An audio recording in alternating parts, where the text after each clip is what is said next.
دوما ما نسمع ذلك السؤال يتكرر في الأذهان: لما الآسيويين متشابهين؟ بل حتى انتشرت العديد من النكات حول تشابه الصينيين، وكيف للرجل الصيني أن ينجح في تمييز زوجته عن امرأة أخرى. حسنا، إذن هل حقا الآسيويين متشابهين بتلك الدرجة؟ وإن كانوا كذلك، ما السر المذهل وراء ذلك التشابه؟ هذا ما ستعرفه في فيديو اليوم، فلا تذهب بعيدا.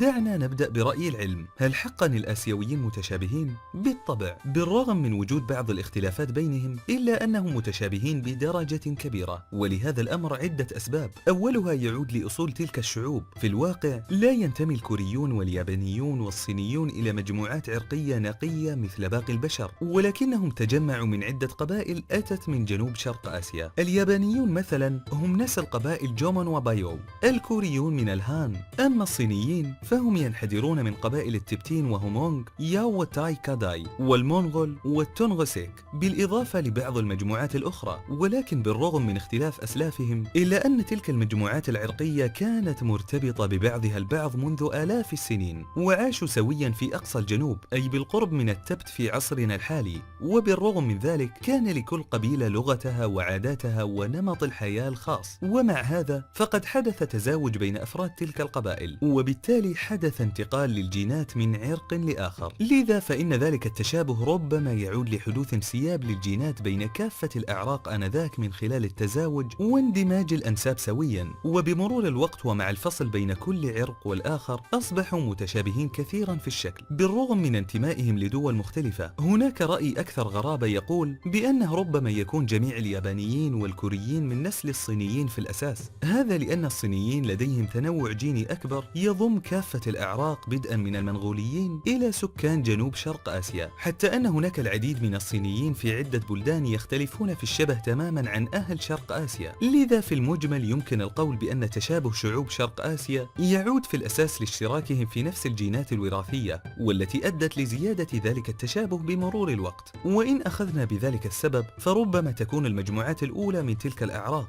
أي قبل حدوث توارث للجينات، كانوا أكثر تباينا واختلافا مما هم عليه اليوم.